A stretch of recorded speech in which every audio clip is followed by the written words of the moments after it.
Higuera, cuando quiera. Muchas gracias, presidente. Bienvenido, Óscar Álvarez. Me alegro que se vaya recuperando y, en cambio, bueno, desde luego me solidarizo con el estrés que usted debió vivir, porque estando en primera línea, evidentemente debió ser así.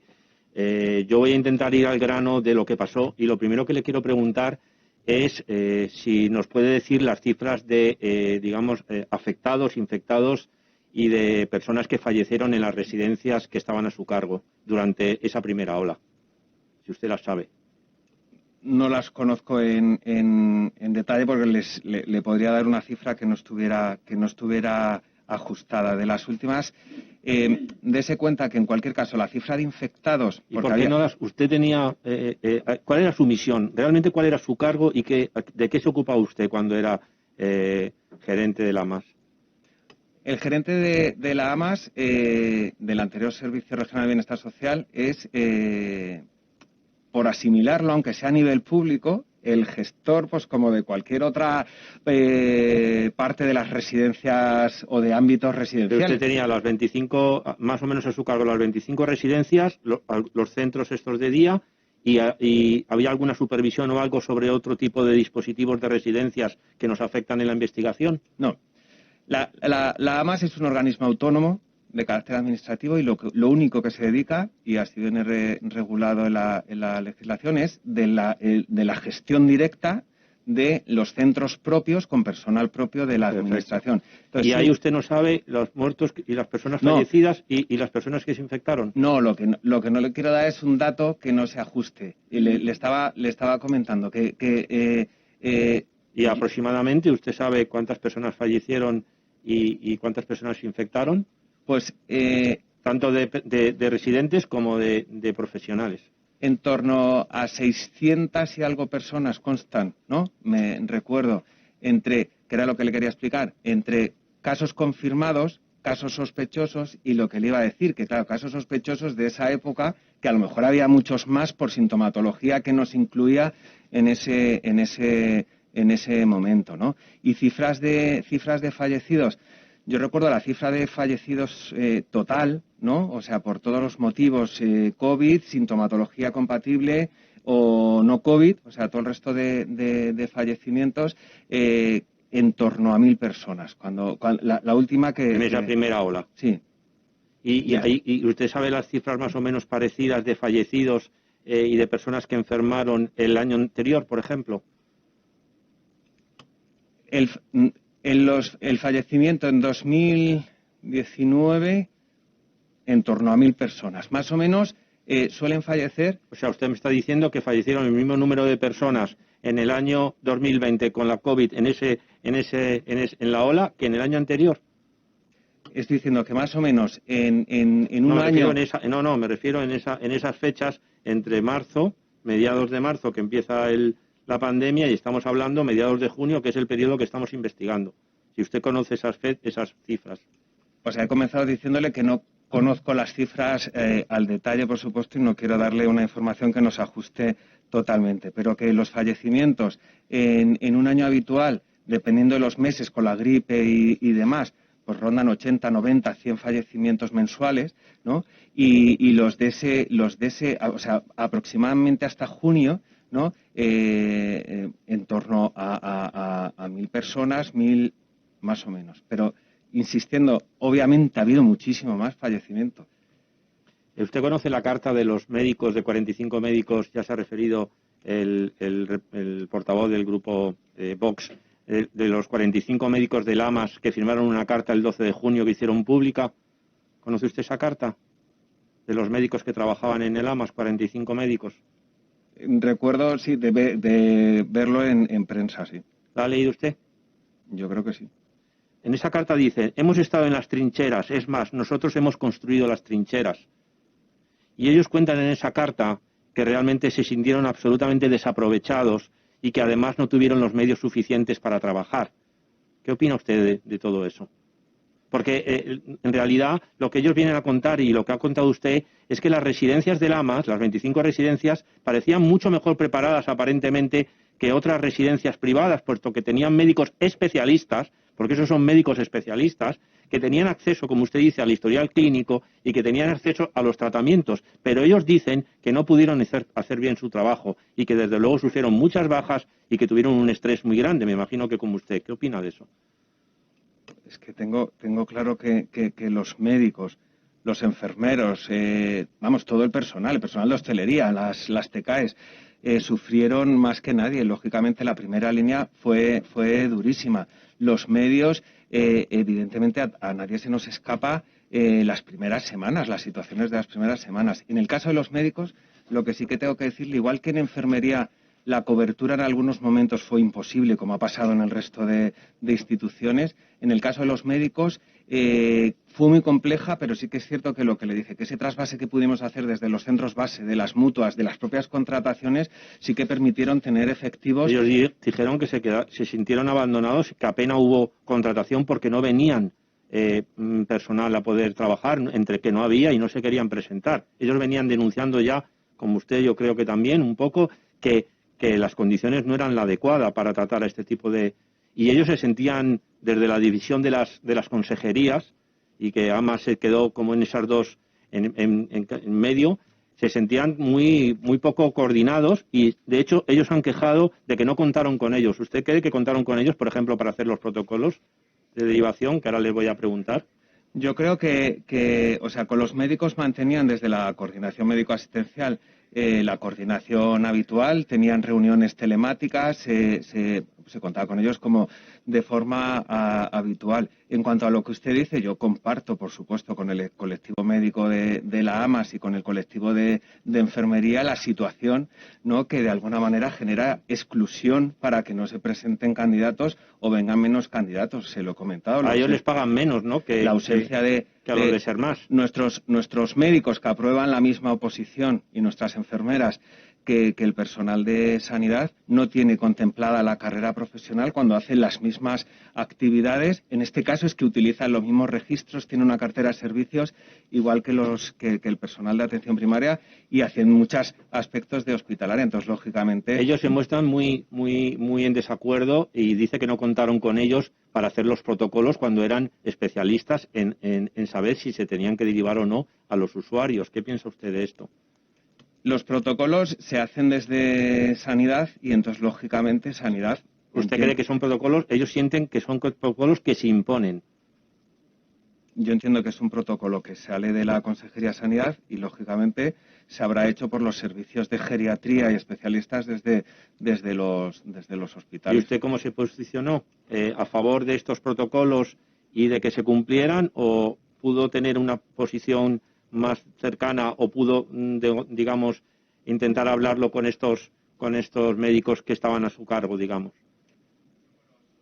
Con los médicos que estaban a mi cargo, dése cuenta que en la agencia hay 10.000 trabajadores, 10.000 empleados públicos, entonces durante esos días no he tenido contacto con los con los que conocía, evidentemente, o alguna relación. Para eso está la coordinación médico-asistencial y la estructura de la agencia, ¿no? Entonces, yo sí que trasladé al consejero, evidentemente, el día 21, que les estaba contando antes, cuando analizó el protocolo con el equipo, sí que le trasladó el temor, ¿no? ¿Y cree que eso fue una de las, por ejemplo, de las razones por las que el señor consejero Reyero protestó y mandó esos mails a la Consejería de Sanidad diciendo que las cosas estaban quizá haciendo inadecuadamente o que podía haber incluso un problema en cuanto a lo legal?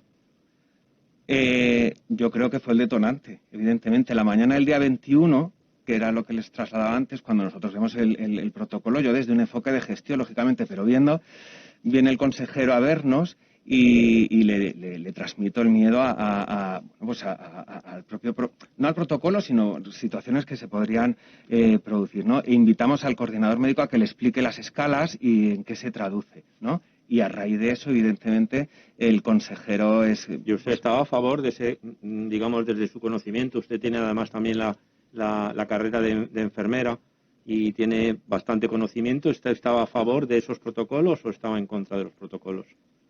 Yo trasladé lo que le dije.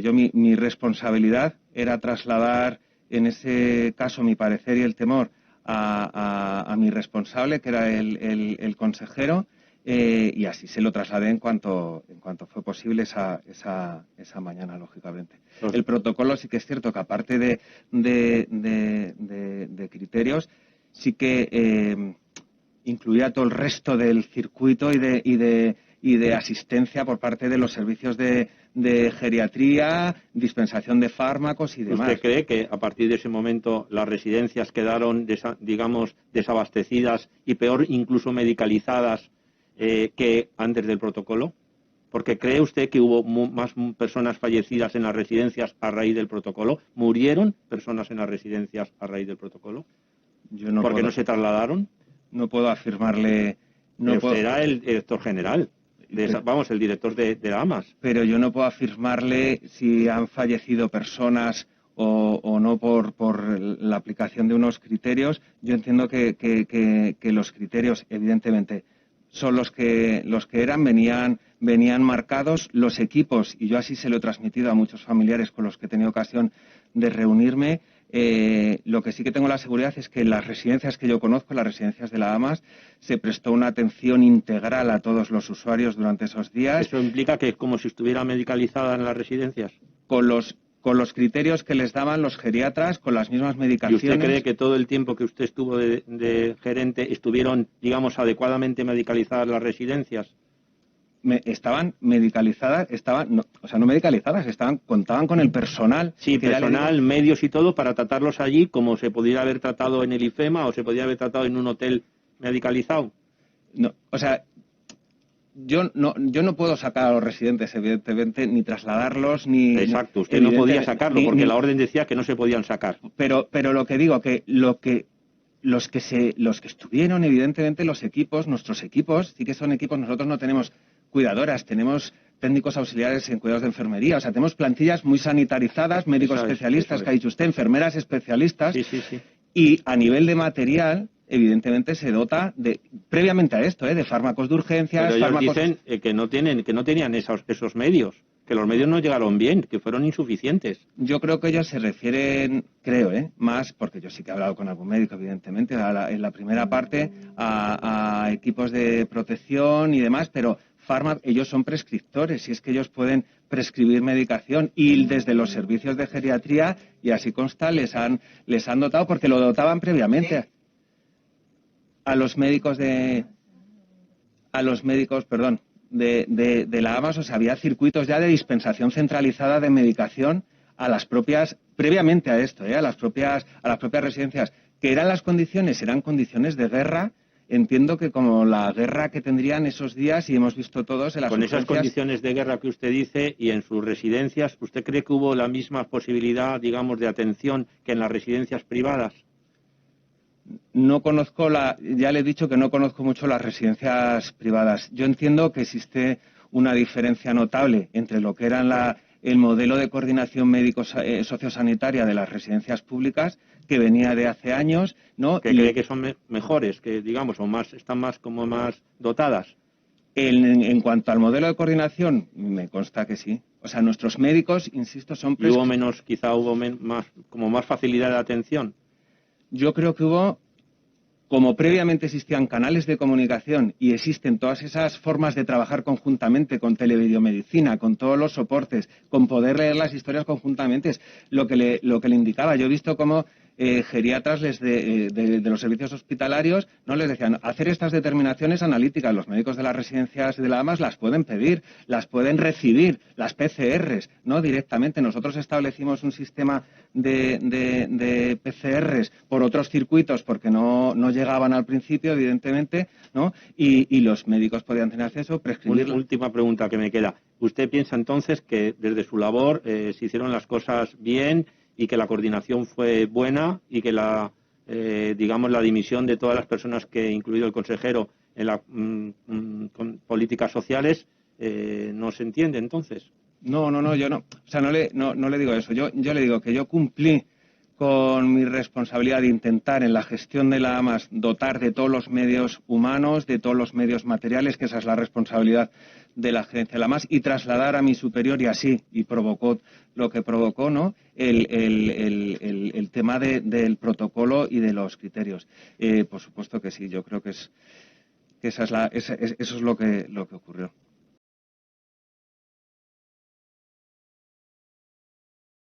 De 15 minutos. Muchísimas gracias. Bienvenido, señor Agustín de Larrán. Le ruego que traslade al Cuerpo de Bomberos en general el agradecimiento de mi grupo por toda la labor que hacen en general y muy especialmente la que hicieron durante la primera ola de la pandemia, que me imagino que tuvo que ser especialmente complicada. Quiero empezar por algo que ha comentado usted, porque en esta comisión ha habido bastante discusión acerca de las competencias, ¿no?, de quién tenía las competencias en las residencias de mayores, que es de lo que estamos hablando aquí, las residencias de mayores. Y usted ha hablado de que en el nivel 3 de Platercamp le correspondía al Estado hacerse cargo de Platercamp, no de las residencias de mayores, de Platercamp. Entiendo. Correcto. Bien, quería hacer esa diferenciación para aclararlo, para que luego no nos enfanguemos en discusiones estériles. En cualquier caso, sí quería preguntarle cuáles son esas circunstancias que impidieron que el Estado se hiciera cargo de Platercamp en el nivel 3. Lo desconozco también. Realmente, si no me equivoco, como le digo, el día 13 se activa el Platercamp en nivel 2. El día 14, con el estado de alarma, nosotros damos por hecho que se pasa a nivel 3, porque es la propia ley del Sistema Nacional de Protección Civil la que contempla que la declaración de estado de alarma es una situación de interés nacional y uno de los motivos por los que corresponde como tal elevar esos planes a nivel 3, pero realmente no hay una declaración como tal de que el nivel 3 del plan se haya puesto en marcha. El consejero, me consta, se pone en comunicación con el delegado de gobierno para requerir esa comunicación y bueno, no sé si desconozco realmente la respuesta de aquello. La información que me llega a mí es difusa. Nosotros sabemos que es un nivel 3 en todo caso, la norma está clara, pero lo que parece que ha ocurrido es que no se ha trasladado, no se ha producido ese relevo de mando. ¿El delegado del gobierno no se incorpora a Platercamp? No. Correcto. ¿Y dentro de las reuniones habituales que tienen de Platercamp, le consta si esto se discutió en algún momento? Se comentó, claro. ¿Y le consta si hubo alguna comunicación oficial de la Comunidad de Madrid al Gobierno de la Nación solicitando que se incorporaran que tomaran el mando de Platercamp? Sí, me consta. Correcto. Vale, pues esto por un lado. Quería preguntarle también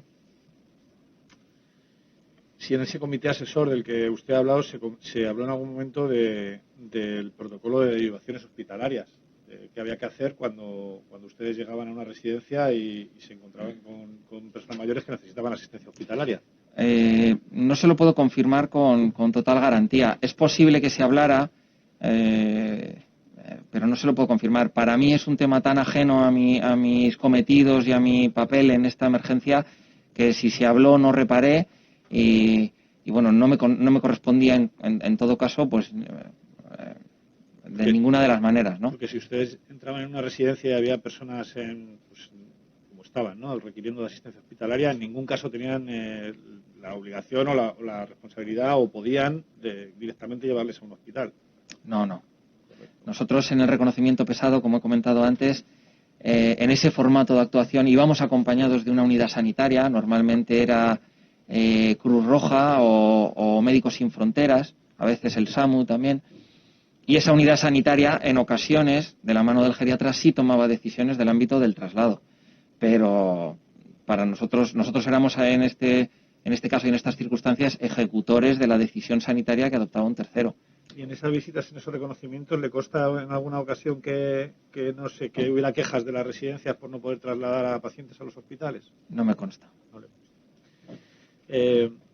He visto en prensa, es una información de prensa, por lo tanto la cojo con pinzas, que durante los días 27 de marzo y 17 de abril hubo como un pico de intervenciones por parte del Cuerpo de Bomberos, especialmente en Las Rozas, donde se habla de 2 salidas diarias para retirar cadáveres. ¿Esto es así? ¿Esas fechas suponen el pico de intervención del Cuerpo de Bomberos de Madrid en las residencias? ¿Sí qué fecha ha dicho, por favor? entre el 27 de marzo y el 17 de abril. Esos 21 días.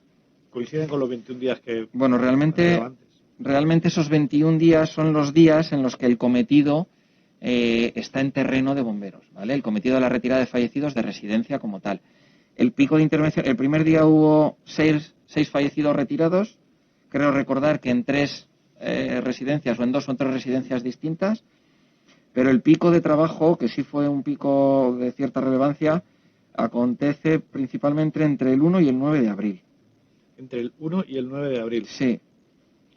Tuvimos muy pocos fallecidos al principio, tuvimos un pico de trabajo de cierta relevancia y luego tuvimos muy pocos fallecidos en los últimos días de esos 21 en los que tuvimos la tarea como tal asignada.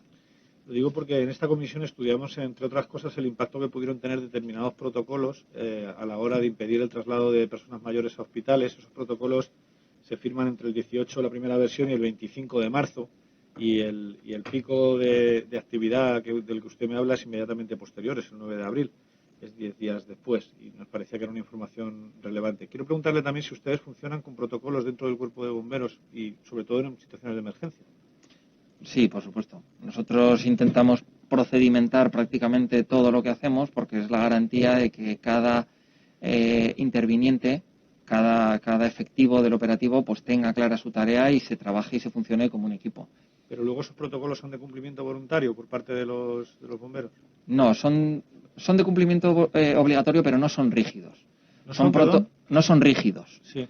Son protocolos elaborados de forma que siempre dejan al amparo del mando por, la decisión última sobre la aplicación de las particularidades en función de las circunstancias. Nosotros venimos trabajando en el ámbito de la emergencia desde siempre, ¿no? Y la emergencia te enseña que no puedes predefinir la forma de actuar en cada caso porque las circunstancias siempre son distintas, ¿no?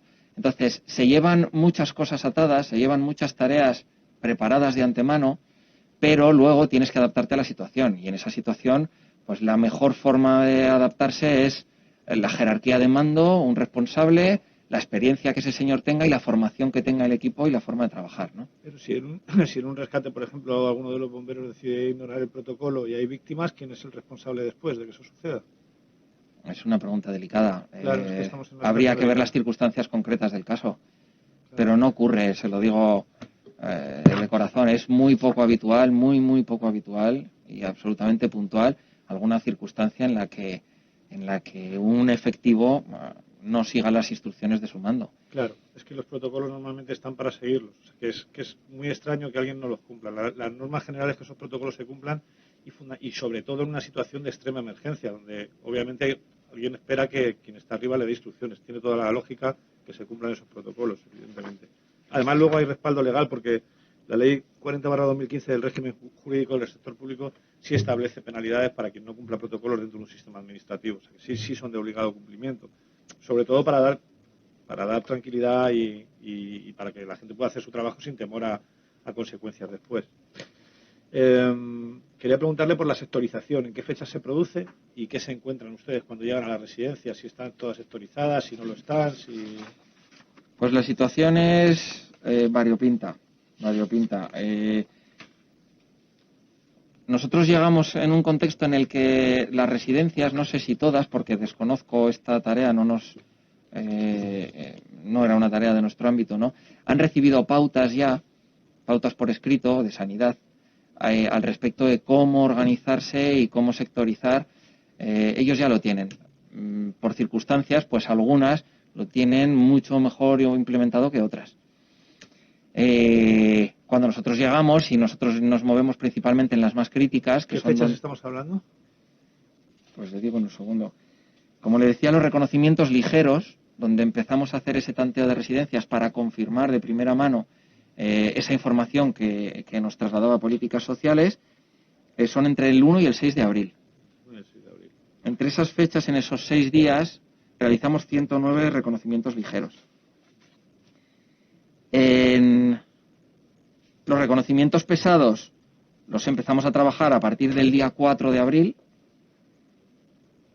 y el día en que termina pues no lo tengo considerado porque se extendieron muchísimos meses, porque cuando terminamos con los reconocimientos en sí mismos iniciamos una ronda de seguimiento de las residencias para confirmar que la situación de seguridad en la que habían quedado pues se seguía manteniendo, ¿no?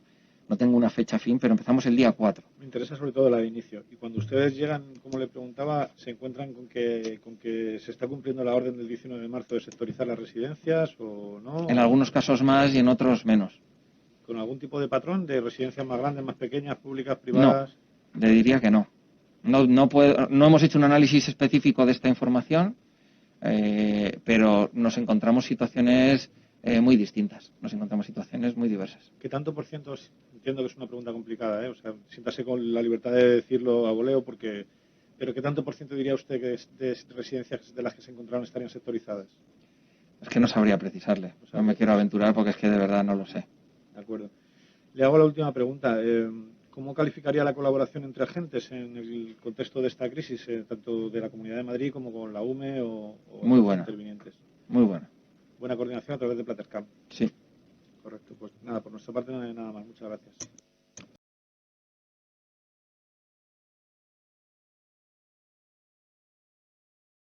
Parlamentario Más Madrid, y por un tiempo máximo de 15 minutos tiene la palabra el señor Delgado cuando quiera, señoría. Muchas gracias. Señor Martínez Peromingo, voy a intentar encuadrar esta intervención que me parece importante.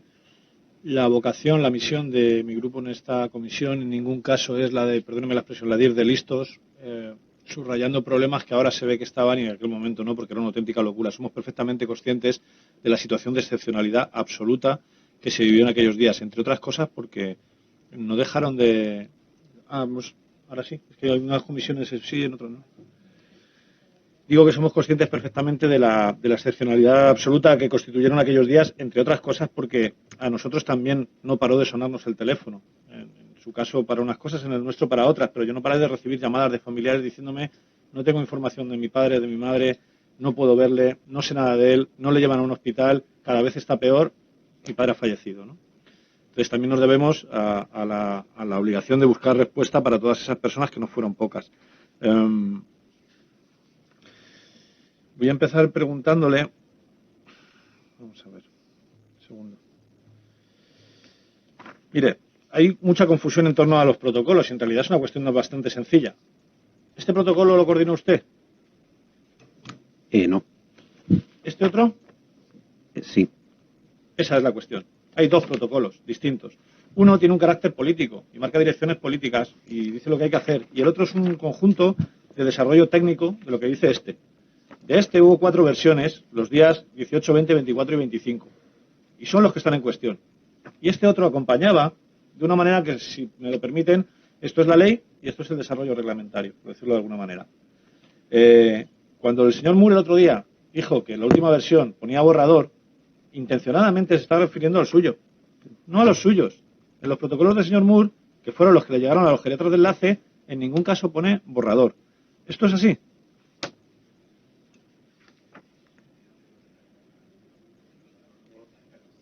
Perdón. Y aprovecho un segundo.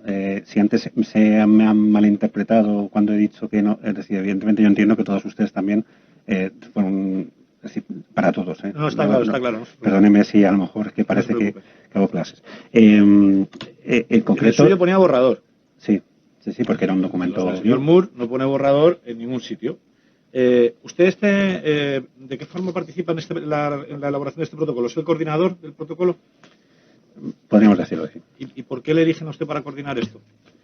Bueno, yo creo que, sinceramente, creo que era porque era el que más conocimiento... Es decir, yo en su momento hice... sí viene al caso.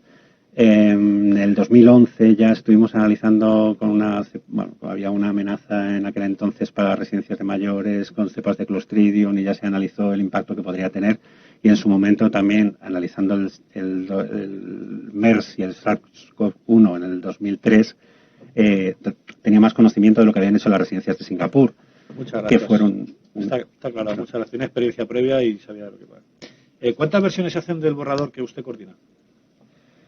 Por número, creo que 7. En la práctica hubo mucho más. Me refiero que era un documento que era continuamente, además cada vez que salía algún tipo de... Salió en medio, por ejemplo, hablo de días, a lo mejor me baila un día o dos.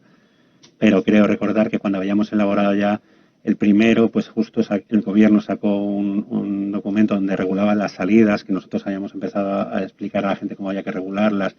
¿Cuántas de esas 7 versiones llegan a los hospitales? Que yo sepa 2. La 5 y la 7, si no me equivoco, ¿verdad? Sí. Bueno, no sé si la 4, la 5 o la 7, pero vamos, sí, creo que sí.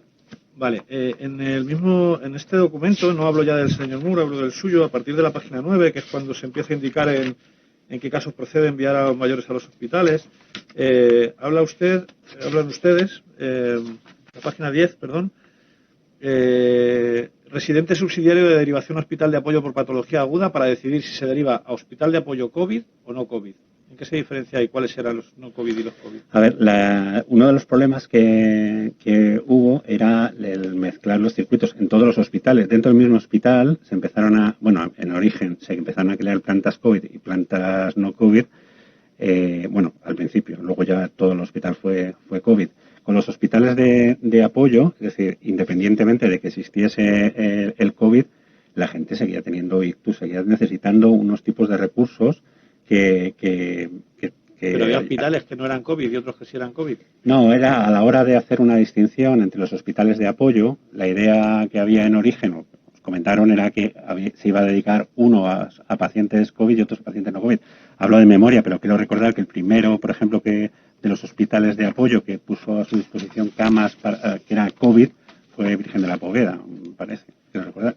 Y luego ya, pues claro, el ritmo de la evolución de la enfermedad pues hizo que pasase algo parecido a lo que pasó con todos los hospitales. Mire, en la página 11 hablan ustedes voy a citar textualmente, la situación actual pandémica por COVID-19 y de crisis del sistema sanitario.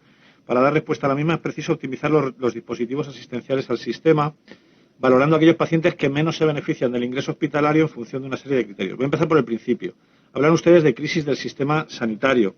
La presidenta de la Comunidad de Madrid, sin embargo, había negado previamente que existiera colapso sanitario ni crisis sanitaria. De hecho, se ofrecía a enviar recursos a otras comunidades. Estoy hablando del día 20 de marzo.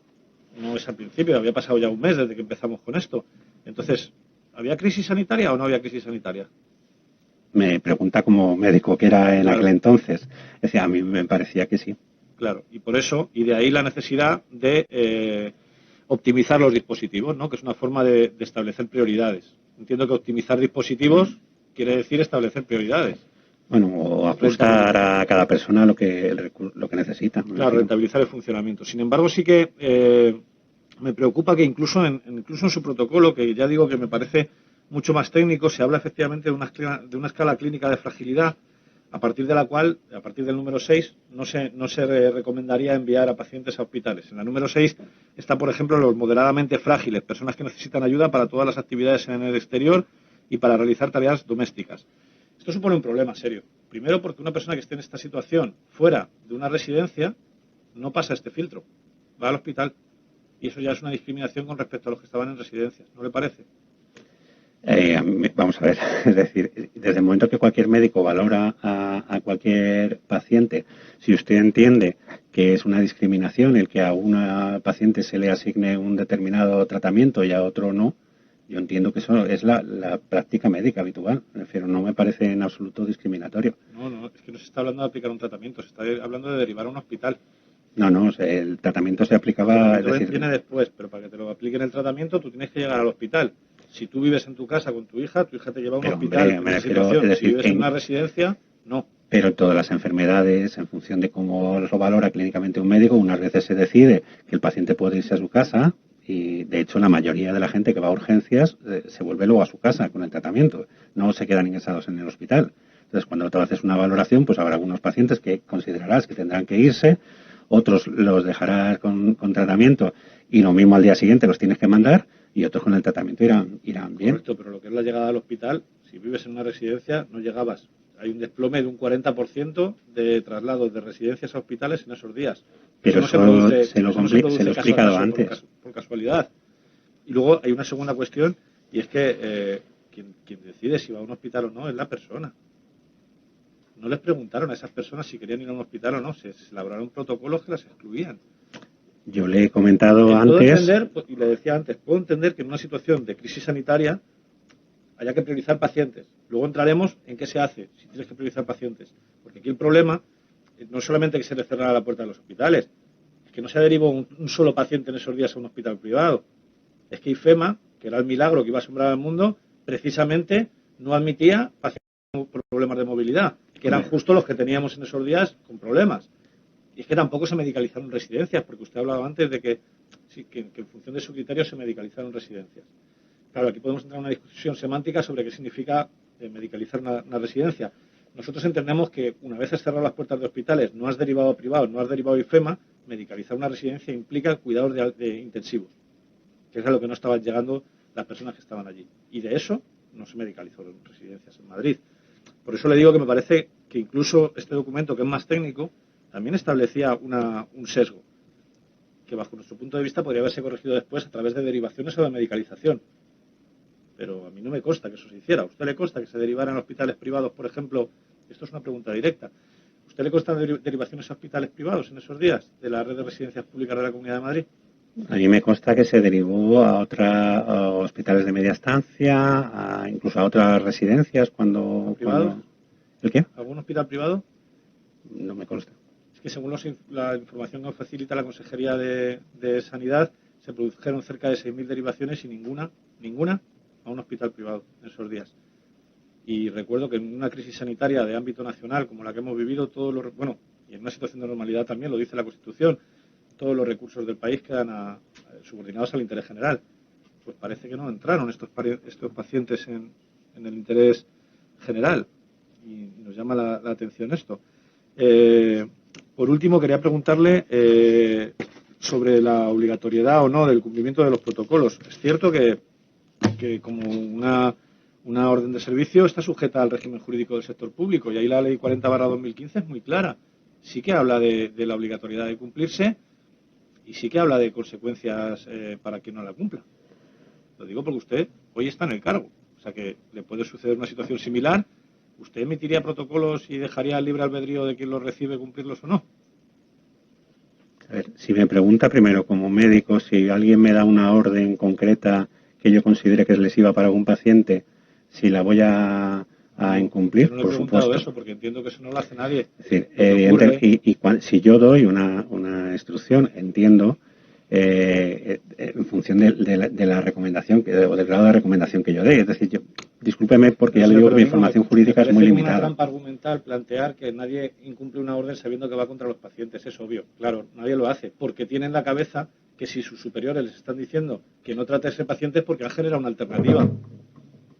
Pero es que esa alternativa no existió.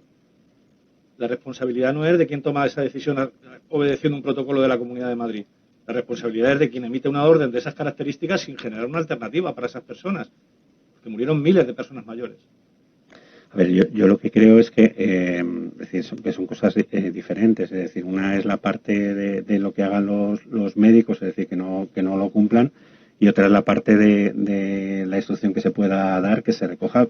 Y le digo que le expresamos que no estábamos de acuerdo y de hecho que íbamos a cumplir lo que habíamos hablado nosotros, y a él no le pareció mal. Entonces yo entiendo todo, o sea, entiendo la parte de que ustedes puedan interpretar que es de obligado cumplimiento, y probablemente lo que comentaba antes disculpen, no me queda con los nombres. Es el nombre, no, Paloma, pero es que no quiero llamarla Paloma porque no la conozco.